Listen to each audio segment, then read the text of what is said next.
Amén. Bueno, mis hermanos, entonces vamos a dar inicio a este devocional. Recuerden que estamos viendo la serie El Evangelio y las religiones. El viernes estuvimos desarrollando el tema del judaísmo y vimos que Dios escogió a un pueblo desde Abraham, un pueblo al que le dio la ley, le dio el templo, le dio las promesas, le dio las profecías y todo el Antiguo Testamento, prácticamente sin pocas excepciones, apuntaba a una sola cosa: la venida del Mesías, un Salvador prometido a lo largo de casi todos los escritos de este libro del Antiguo Testamento. Y ese Mesías finalmente vino en la persona de Jesucristo. De hecho, Jesucristo fue el cumplimiento de esa espera que todo el pueblo judío tuvo durante siglos. Pero tristemente vemos que pasó algo doloroso. Él vino y, como dice Juan 1:11, dice lo siguiente: a lo suyo vino y los suyos no le recibieron. Tristemente lo rechazaron. La pregunta es: ¿por qué el pueblo judío, que fue de lo que hablamos el viernes, el judaísmo, por qué rechazaron al Mesías? Es la pregunta.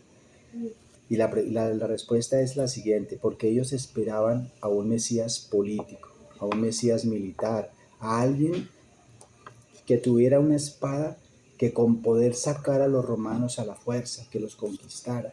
Pero Cristo vino, por el contrario, a llevar una cruz. No vino con una corona. Él vino a salvar a su pueblo del pecado. Él no vino a salvarlos de Roma. De aquí aprendemos para el día de hoy que muchas veces tenemos una expectativa de Dios diferente a la que Él realmente quiere establecer en nuestras vidas. Y esto aplica para nosotros en la actualidad. Esta es la verdadera liberación que nosotros necesitamos: ser libres del poder del pecado sobre nosotros. Entonces, hoy vamos a hablar del cristianismo primitivo. Hoy lunes vamos a hablar de esto. Estamos hablando del evangelio y las religiones. Hoy voy a hablarles del cristianismo primitivo. Y no está de más decir que el cristianismo precisamente deriva su nombre pues de Cristo. Y vamos a ver que el cristianismo no inicia con una institución, sino con una persona. Su nombre, Jesucristo.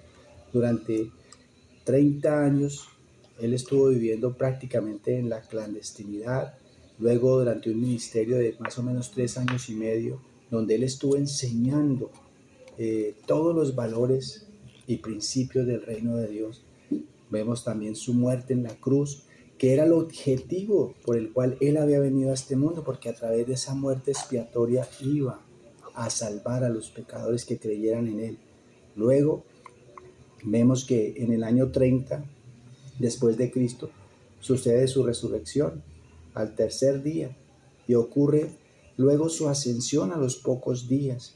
10 días después de su ascensión acontece Pentecostés. Eso lo vemos en el capítulo 2 del libro de Hechos de los Apóstoles. Y ahí en Jerusalén, en ese año 30, nace lo que llamamos la iglesia primitiva, que fue la primera iglesia cristiana de la historia.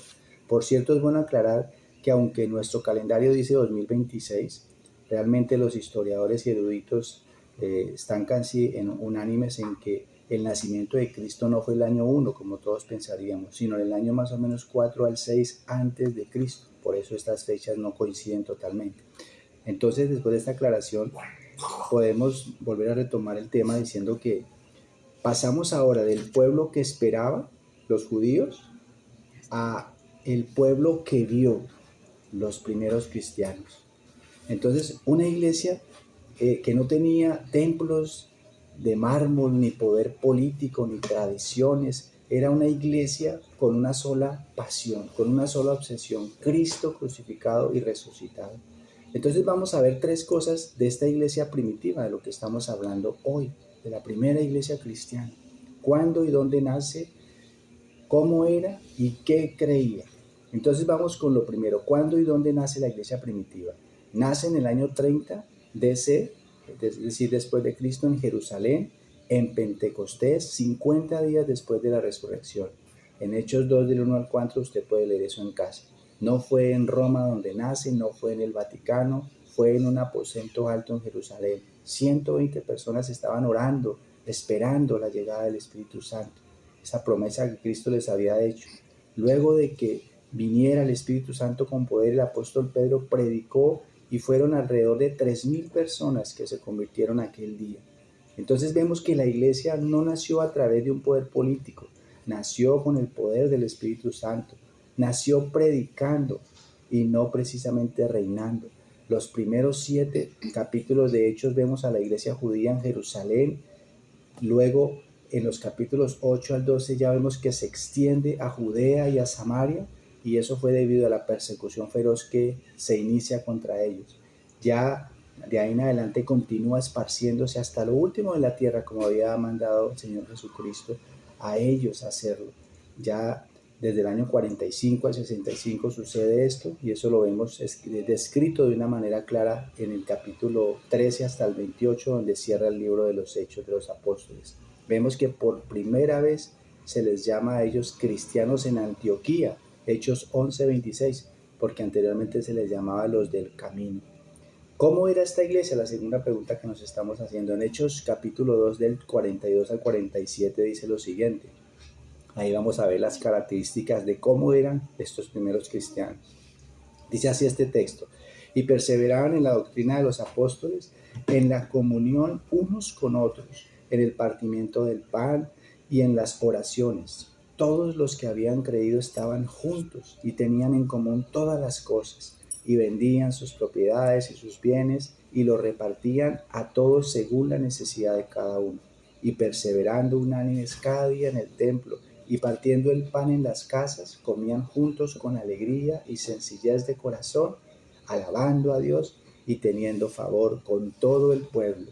Y el Señor añadía cada día a la iglesia los que habían de ser salvos. Entonces vemos las hermosas características de estos cristianos primitivos, los primeros cristianos que existieron.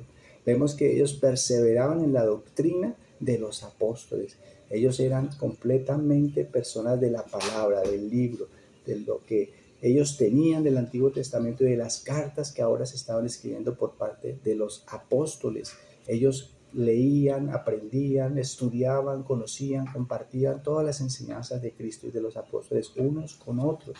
Ellos amaban la palabra de Dios. Podíamos circunscribirlos en la sola escritura que ahora nosotros conocemos. Ellos dicen aquí además que aparte de que perseveraban en la doctrina, también compartían el pan unos con otros. Aquí habla de la celebración de la cena del Señor. También habla de que en las oraciones también ellos eran fervorosos, estaban juntos y compartían en oración ese tiempo de comunión unos con otros. Dice un versículo algo hermoso, que es que vendían sus propiedades y sus bienes los repartían entre todos según sus necesidades. Era una iglesia que realmente practicaba un amor fraternal más allá de lo que nosotros podemos concebir. Todos no hacían propio nada suyo, sino que lo repartían según su necesidad. Había una coinonía que realmente para nosotros es un ejemplo en este tiempo para que nosotros podamos imitar y seguir, interesarnos realmente como lo que somos, hermanos en la fe, miembros de una familia, miembros los unos de los otros, que nos amemos unos al otro, como dijo el Señor Jesucristo, que siempre ha sido el anhelo del Padre, porque en esto, dice la Biblia, conocerán verdaderamente que seremos sus discípulos, si tenemos amor los unos con los otros. Ellos comían alegre, siempre en las casas, alabando a Dios y teniendo favor con el pueblo. Imagínense el testimonio que ellos daban. Ellos tenían favor con el pueblo porque su testimonio era absolutamente certero, absolutamente contundente. Eran personas que vivían realmente apartadas del mal y consumadas a servir al Señor de todas las maneras en su vida, en su diario vivir. Entonces, esas eran las características de ellos. Y la tercera pregunta es, ¿qué creía la iglesia primitiva? Ellos creían en la sola escritura, como les decía, era suficiente para ellos. Ellos creían que solo Cristo era ese nombre bajo el cielo que había sido dado, en el cual había salvación. Cristo era el centro de su fe. Ellos buscaban a Cristo, ellos confiaban en Cristo, ellos vivían para Cristo.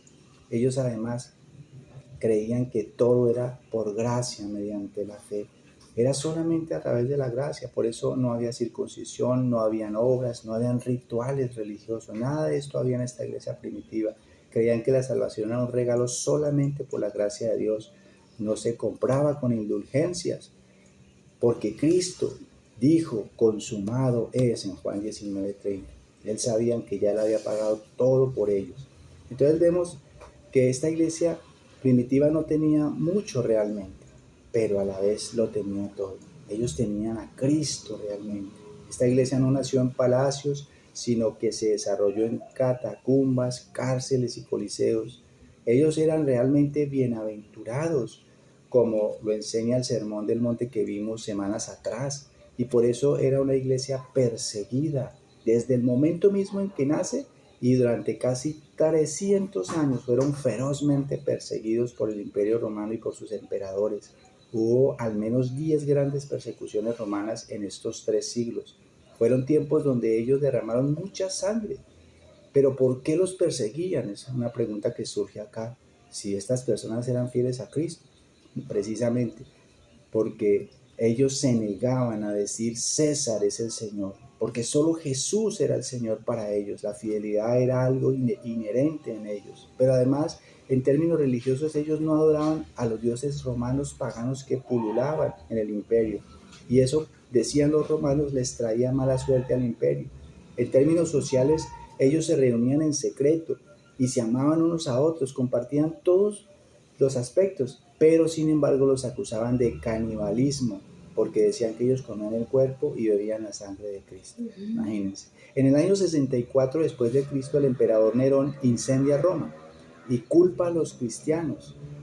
Entonces, imagínense, ellos a estos cristianos los cubrían de pieles de animales para que los perros los despedazaran, los crucificaban y los quemaban como antorchas para iluminar los jardines del imperio. Imagínense, ya entre el siglo I y segundo se perdió la red.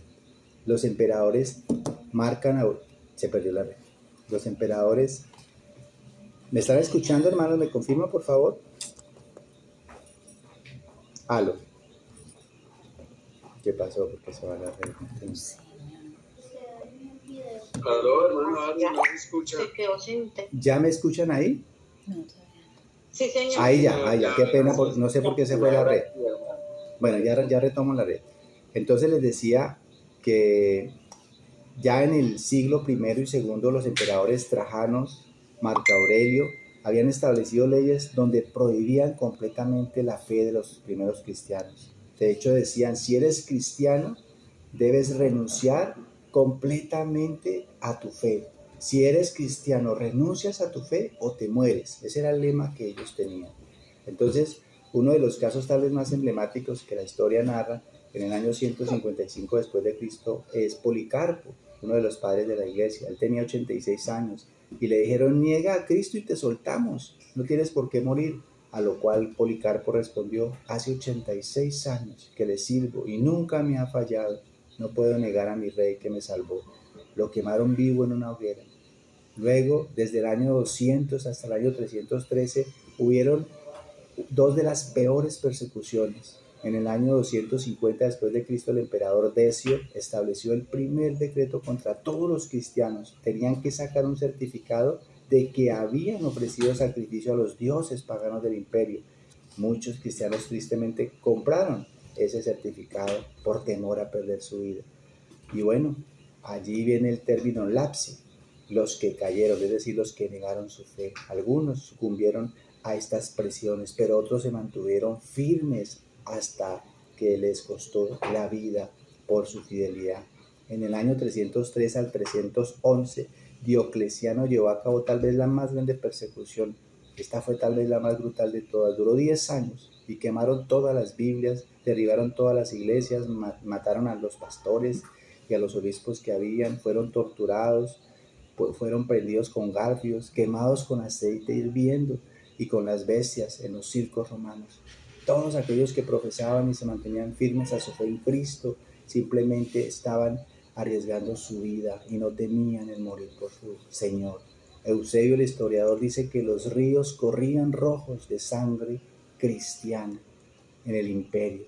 A pesar de esta terrible realidad, la iglesia no se defendía con espada, no huía de esta realidad, se defendía con su testimonio. Cantaban en medio del fuego que los consumía cuando eran quemados por mantener su fe. Tertuliano dijo en una ocasión que la sangre de los mártires era la semilla del cristianismo, porque entre más mataban, entre más quemaban, entre más torturaban, entre más sacrificaban a estos hombres y mujeres fieles, a veces con sus familias enteras, ellos eran masacrados de una manera tan atroz, más crecía la fe. Era algo inexplicable. Vivían en amor unos con otros. Incluso en los momentos en que habían plagas en estos 3 primeros siglos, ellos cuidaban a los que los perseguían. Y por eso los romanos se sorprendían de la manera de ser de estos cristianos, que realmente hacían la diferencia en la sociedad en la que vivían, porque ellos realmente eran fieles a su Señor. Y por eso ellos preferían simplemente morir antes que negar a aquel que los había salvado. Y a pesar de toda esta persecución, ellos seguían firmes adelante, predicando a Cristo, como lo hicieron desde Pentecostés en adelante, a pesar de las persecuciones, a pesar de toda esta cantidad de drama que vivieron, se mantuvieron firmes. En el año 300 después de Cristo, ya había millones de cristianos en todo el Imperio Romano. Imagínense cómo a pesar de esta realidad, eran millones y millones los que había ya en el Imperio Romano, a pesar de toda la sangre derramada por los mártires fieles, hasta que finalmente esta terrible situación paró cuando en el año 313, a través del Edicto de Milán, donde el emperador Constantino para la persecución, legaliza el cristianismo y se acaba completamente toda esta horrenda persecución y martirización de todos los cristianos. Lo interesante es que aunque se acaba esta terrorífica etapa de la persecución y muerte de tantos cristianos por el Imperio Romano, ahora iba a empezar otro problema mayor. ¿Y saben cuál es ese problema? Que la iglesia se iba a unir al Estado y iba a ser parte ahora del poder político.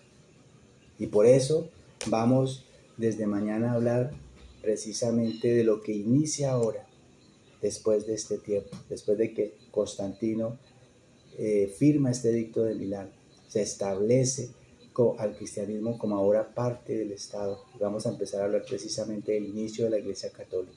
Pero vamos a sacar algunas aplicaciones, hermanos, de esta iglesia primitiva de las que les hablé hoy. Y meditemos profundamente en las características de ellos.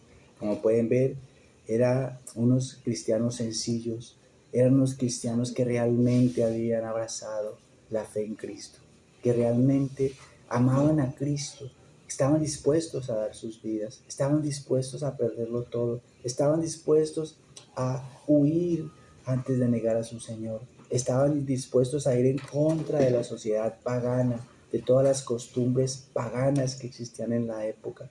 Estaban dispuestos a ser fieles a su Señor, estaban dispuestos a renunciar a las posesiones, estaban dispuestos a vivir vidas apartadas para el Señor.